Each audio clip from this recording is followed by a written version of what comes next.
first thing you want to do is to remove the old lock and the old handle. So in order to do that, all you need to do is simply loosen the screw to release the cylinder lock, and you'll be able to remove the cylinder lock, remove the screws from the handle. Once you remove the screws, you'll be able to take the handles out. Before you install the lock, don't forget the water resistant cover. Just put it on, and there are allocated secure tabs there. Just push it in.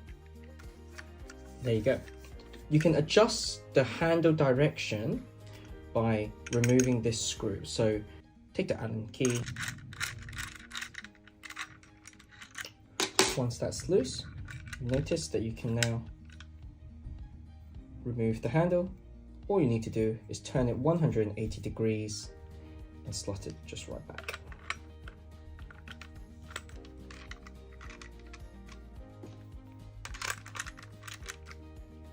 Make sure it's tightly secure. Okay.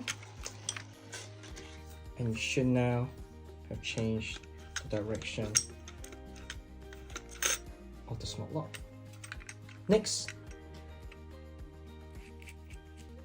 taking a screw and the connector, loosely screw in the screw, and you can now adjust where the drill hole is. This is simply the placement of your old drill holes so that you don't need to drill any more drill holes into your door. So you can really just adjust the height of where your previous drill hole is. Do the same for the bottom part. Adjust it all the way to the bottom if needed.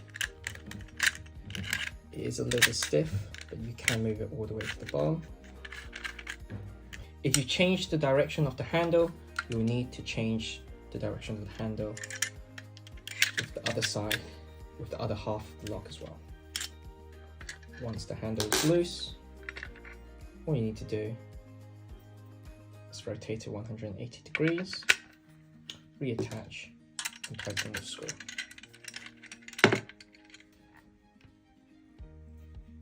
Next, you want to choose the correct length of spindle to use, so it's completely up to you depending on your door thickness. Once you found the appropriate one, all you need to do, make sure that the arrow is pointing where the handle is. So if the handle is on the left, point it to the left. If the handle is on the right, point it towards the handle. So there's an arrow there that points it directly to the handle. Next, all you need to do is just slot it in, just like that. If you do need to change it and you want to remove it, there's a little latch here. What you need to do is pull that latch out, and it will remove it. Next, you can easily adjust where your previous drill holes are to the door. So the spindle will go into the lock, and you can easily adjust the previous drill holes so that it slots nicely to save you to drill more holes. You'll notice that the wire needs somewhere to go, so you should see that all your previous drill holes can be used. Most likely you will only need to drill one extra brand new hole for the wiring to go through. What I'll suggest is, instead of drilling it in this direction near here, you don't want to do that because that will be where the lock is. You want to just tuck it above and have it inserted this way. So you should be aiming to drill a hole above the first drill hole of your previous one. So slightly above. Make sure there's not too high so that you can't cover the lock. Just make sure it's just slightly above. You also want to make sure that it's just high enough to clear your previous lock inside, to clear your mortise inside.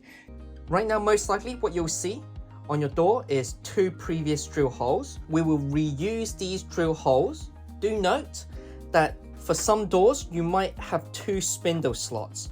You really want to double check which one is the spindle slot that operates your lock. So for example, if I turn this one, this spindle slot actually doesn't do anything. So make sure you find the correct spindle slot that actually operates, so it should release your latch fully. to locate the drill hole for the wiring to go from where the spindle slot is, from the center of the spindle, and it's exactly 10 centimeters above the spindle. So it should be here, somewhere here. So this is 10 centimeter. So most likely you'll need two 1 centimeter holes there, so that this part can slot in nicely. Next, you also want to mark out where this wiring needs to go on your door as well. In order for the lock to fit flush against your door, you do need to drill slightly into the door to make a little bit of space for the wiring to slot in nicely. You're not drilling through the door for this part, and you'll see that the wiring will most likely go to the left or the right hand side of your previous drill hole. So in this example, we're just going to use it on the right hand side. Okay. And how far down does it have to go? It will need to be from 3 centimeters all the way up to your new drill hole. So what you want is from 3 centimeters from the spindle, just a little bit, just drill through the door slightly to give it a bit of space for the wiring to be tucked under, and 2 1 centimeter drill holes for the wiring to go through. It's probably a good idea to mark the drill hole on the back side of the door as well, so they can drill halfway through the front, halfway through the back. So 10 centimeters away from the spindle, 2 1 centimeter wide drill holes on top of each other, just like that. The holes has been drilled through the doors. The wiring should be able to fit through. Make sure that you attach the extension part of the wire. I guess an easy way is just to drill small holes through. Remember, you are not drilling all the way through the door. You're just making a bit of an indent all the way down.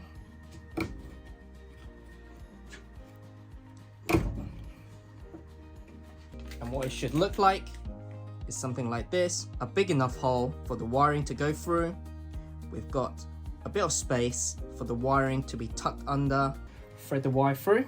Make sure that the arrow is turned in the direction of the handle. So make sure that arrow there is facing towards the handle. That's very, very important.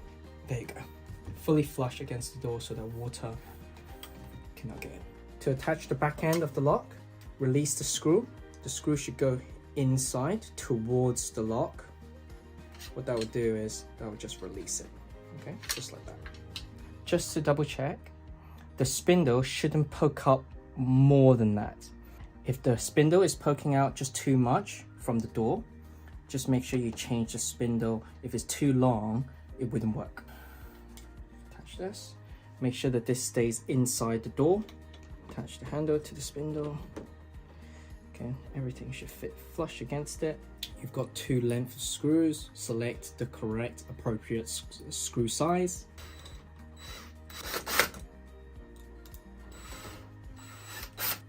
If you need to, you can poke this just slightly through so that it stays inside the door, so that it's not in the way. So using 4 AA batteries, attach them in. You can hide the wiring. Once that's hidden, attach it to the slot to engage it, and then you can now just fold the wires back into the middle slots, and that's it, complete, done. Okay, put the back cover on. Now notice that on the inner side I've decided not to use the water resistant cover. Now because it's on the inside of the door, there's absolutely no need for this resistant cover if you don't want to. It just adds a bit of a not a nice look. So what I'll recommend is when installing the inside of the lock, no need to bother with the water resistant cover. You attach the lock. Okay, that's now secure, nice and flush.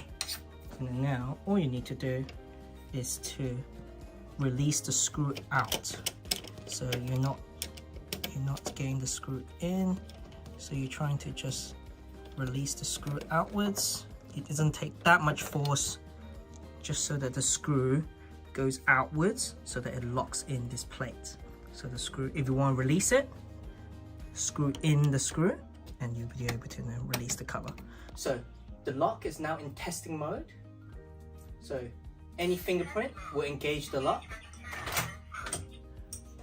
So you notice the lock should work just like a normal lock. After a couple seconds, your lock will disengage. In order for you to take it off testing mode, you're going to have to pair the smart lock with your app. So download Quoya Smart or Smart Life app and just open one of the apps. Go to Add Device. Now, you'll notice that the lock is not in pairing mode yet. You won't be able to search it. Make sure Bluetooth is turned on. To put it into pairing mode, you're going to have to press 8 plus hash. 8 plus hash. And instantly, you're going to see your device there. Okay, once you've done that, click onto Add. It will automatically pair with your smart lock. Customize the name by pressing of the blue icon. So to customize the name of this lock, press onto the pencil icon, change it to any name that you want. And there you go, done. And now the smart lock has been registered and paired. So you should be able to use your phone to unlock it. Unlock.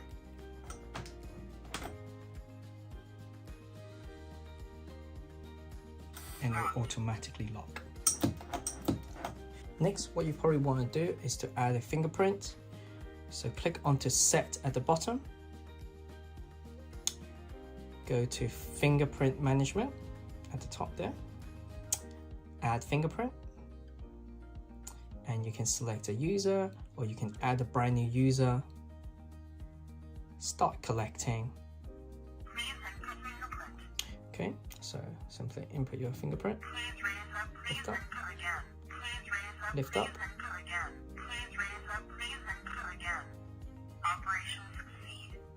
Okay, and you can set the name of this fingerprint. Press done. And now what you'll notice is that the lock should now be off testing mode, and if you use any fingers that hasn't been registered yet, it will fail. The lock will not engage. So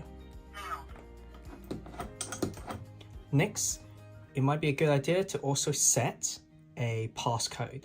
So click onto Set, Password Management. So click onto Password Management, Add Password.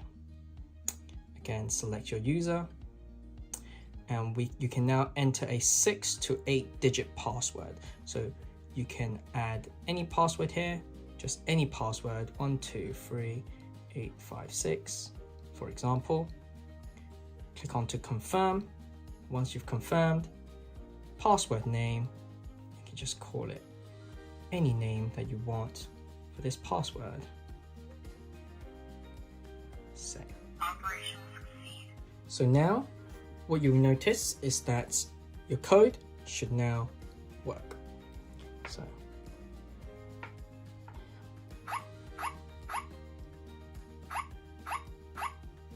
Unlock. you can see that now your passcode that has been set up on your app will now activate the smart lock. Next, you probably want to register a smart key card as well. So click onto Set at the bottom of your app. Go to Door Card Management at the top there, Door Card Management. Add door card. Select your user. Start collecting. Please swipe card. Just put it in the middle of the sensor. Unlock. You can now name this card. Locked. And now your key card that has been registered should now be able to open the lock. Unlock. You can now see that your key card now works. Do note that we also have the mechanical key as well. Now, there is a mechanical key slot here at the bottom of the lock. All you need to do is just push it in, turn the key sideways, and now once the key has been turned, the lock will now engage. Turn it back, the lock will now disengage. Also do note that there is also a USB-C port here as well. So in case that it ever does run out of battery, you can simply use a USB port, connect it to the lock,